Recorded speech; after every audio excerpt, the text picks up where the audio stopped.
I've been thinking a lot lately about how so many of us struggle with this feeling of being lost throughout our 20s. And I feel like there's this disconnect that so many of us around this age in our 20s are living right now between the traditional approach to life that we're all still taught and brought up with, and the often very different realities of the world that we then step out into.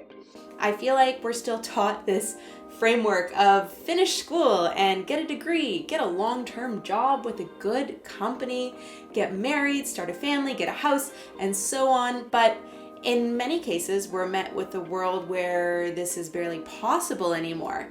And in so many ways, I think this is actually really exciting because instead we're stepping out into this world of possibilities that all of the generations who came before us never had before. We no longer have to follow that framework to a T if that's not what we want to do with our lives. There's this mass of opportunities and choices that are spread out in front of us now as we step out into adulthood, which is absolutely wonderful. It's so exciting, but it can also be really overwhelming. And I feel like that's often what contributes to that intense feeling of being lost in our 20s and feeling left behind when we compare ourselves to our peers who appear to have found themselves already in some area or another of their lives. So many of us struggle with this feeling of being lost and this fear of being left behind, and yet somehow in this age of constant connection with social media, we're all still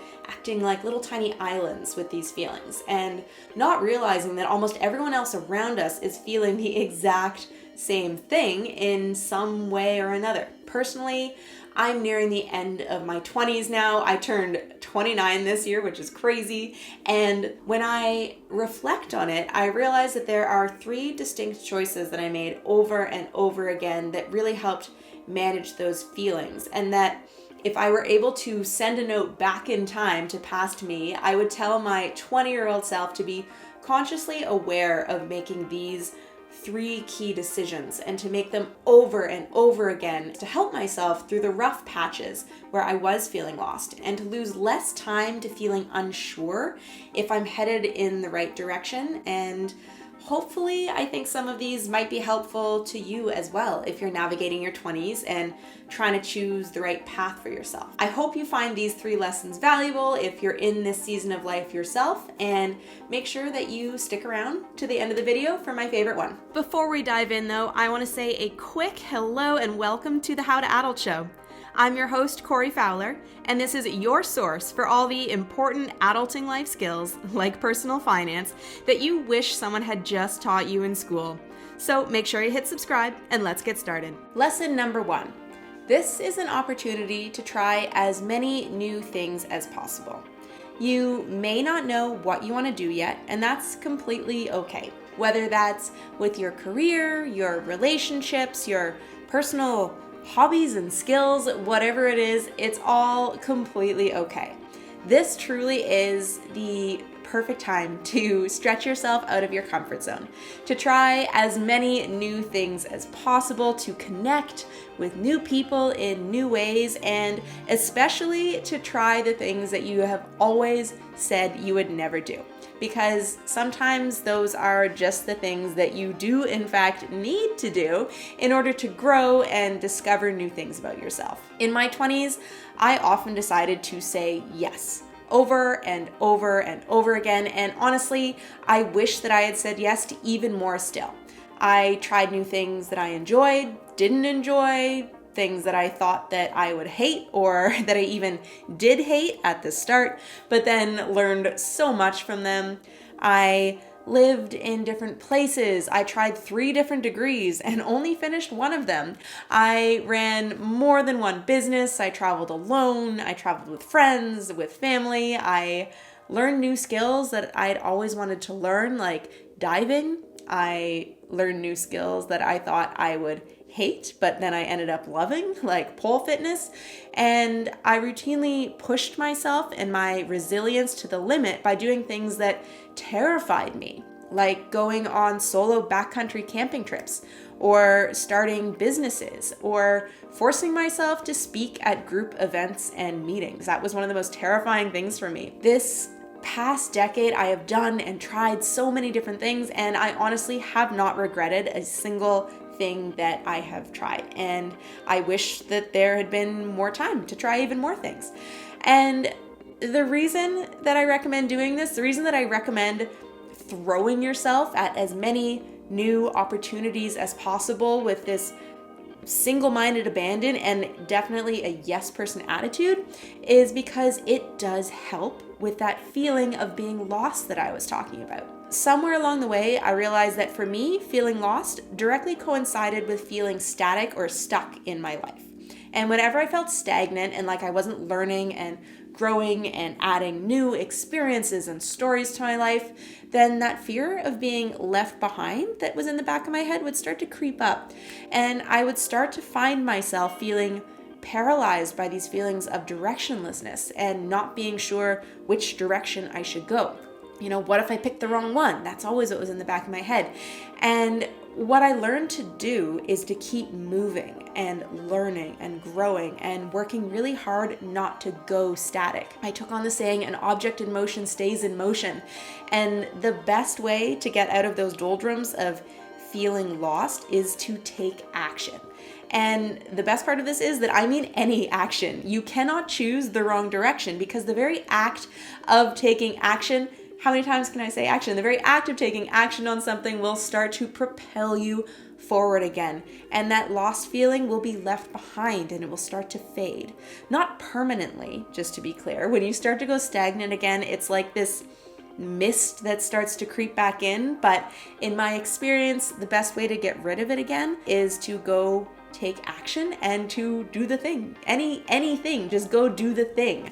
You know, say yes to the job, sign up for something new you want to learn, agree to taking a class with a friend, even if it's something that you never thought you actually wanted to learn. Go do something yourself alone, where you're solo, you don't rely on other people, be independent.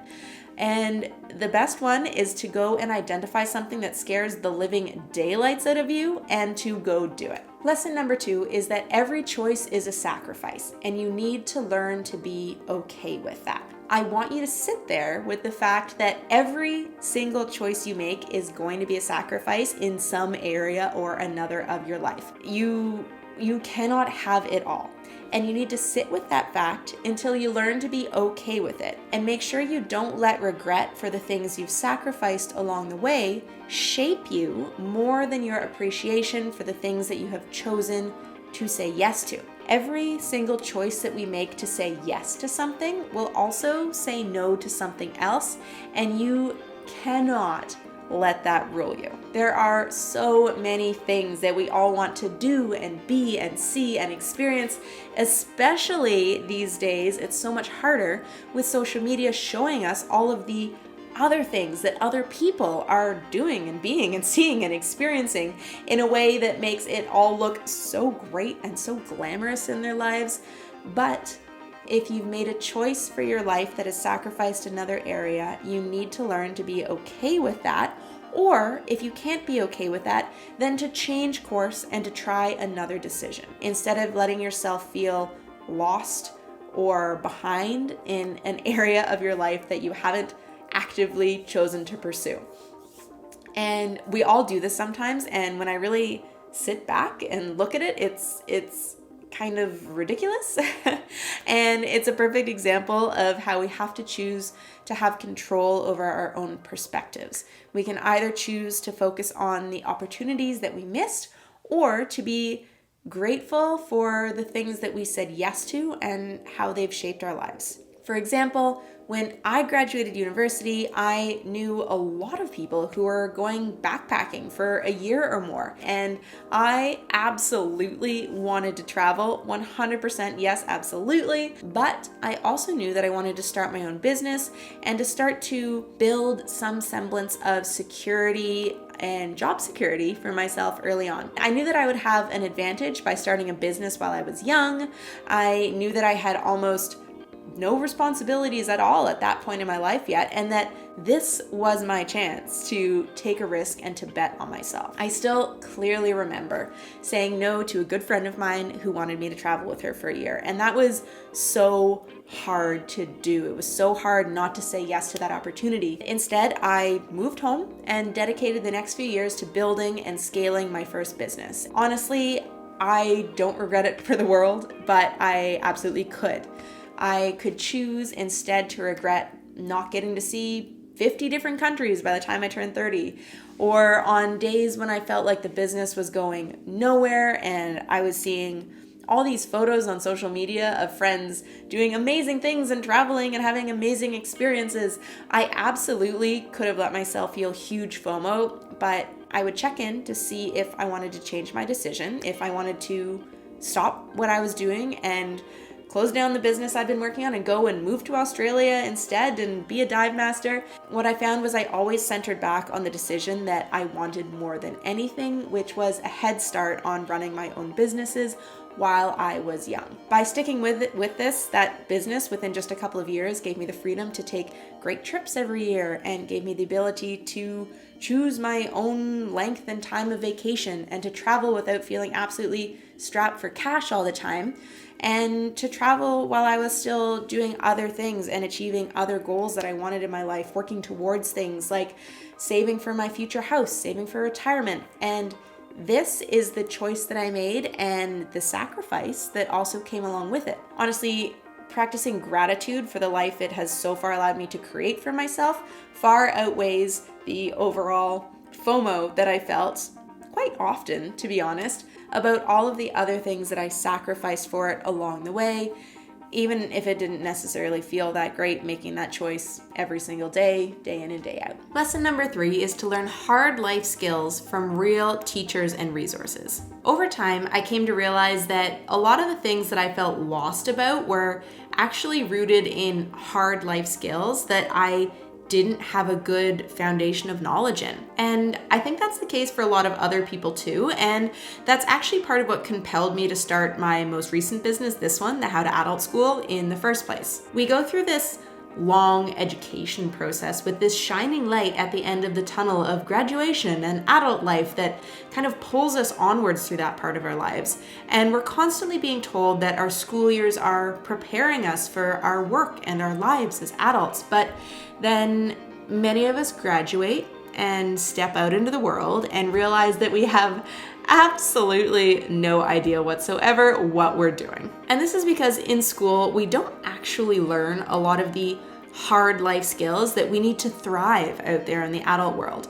But it's juxtaposed by this idea that we've been taught throughout school that it's there to prepare us. And I think this sort of misdirection leaves a lot of us thinking that maybe we just missed something. I've noticed that people have a lot of embarrassment around not knowing some basic life skills like managing money or how to take good care of your health, because they feel like somehow everyone else all knows these things and they just missed the memo somehow. But the truth is, most of us are never actually taught things like money management skills in school. Instead, the system exists such that we're sort of left to figure it all out for ourselves, and there's this overarching sentiment of everyone having to learn things through the school of hard knocks. And people say horribly damaging things like, we shouldn't need to teach this, and if you're smart, you'll figure it out. But that's insane. That's absolutely insane. We are not born inherently understanding how to file taxes, just like we're not born understanding how to, I don't know, what's a random school thing we learn? How to calculate the hypotenuse of a triangle. Remember that one? We're taught one of these skills in school, but not the other. And over the past decade, the more that I've thought about it, the more that I've realized that it's actually mental that we spend over 20 years attending school, but no one ever teaches us these vital life skills along the way. We're just sort of supposed to absorb them from people, and especially finance skills. We're supposed to absorb them from people, but are simultaneously shamed for talking about our finances. So to wrap up, the final piece of advice that I would give 20-year-old me that would save me so much time and money and energy figuring things out the hard way is just to seek out actual qualified teachers and learning resources early to learn this stuff. Instead of making up my own accounting system for my business through trial and error, I should have just gone out and got a mentor to teach me how to manage my books from the start, or done something like spent the money on an accountant, or even just audited a basic accounting course to learn how to do this really important life skill. When I look back, I realize that I wasted so much time and money learning things through trial and error that could have just simply been taught to me. And it took me a few years outside of school to realize that I could just pay a little bit of money and learn how to do things right straight from the get-go. So aside from my example of learning how to do my books for my business properly, for you, this could look like hiring a personal trainer to teach you how to build strength properly, or investing in a personal finance course to learn the basics of managing your finances before you screw something up and say, I wish I'd learned that earlier, or man, I wish someone taught me that in my 20s. There are so many instances that I can look back on where I realize I felt completely lost in an area of my life. And oftentimes it was directly tied to a skill that I was completely missing from my education. Honestly, if I just figured this out when I was 20 as opposed to 25, I could have saved myself a lot of unnecessary tough lessons from the School of Hard Knocks, and freaking hate that school. And this might actually be the most important thing that I would tell the younger version of myself, that there's no shame in not knowing something. And chances are that if I have a question, then 100 other people, like in the immediate vicinity, probably have the same question or had it at some point in their lives.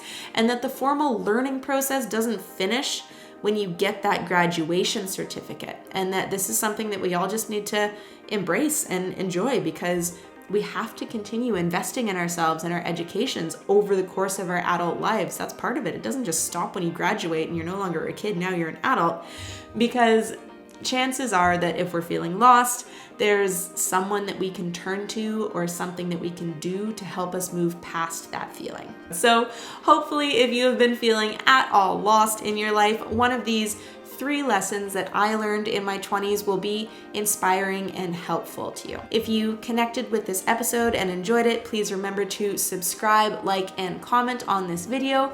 And also, if you liked this video, I think you'll also really enjoy these 2 episodes, because they're both packed with information that you should probably start learning about in your 20s to help yourself get organized and get clear on what you want and to get ahead. So thanks again. I appreciate you so much. Awesome to have you here. I'm Corey Fowler, and this is the How to Adult Show, and I can't wait to see you right back here next Monday with the brand new episode.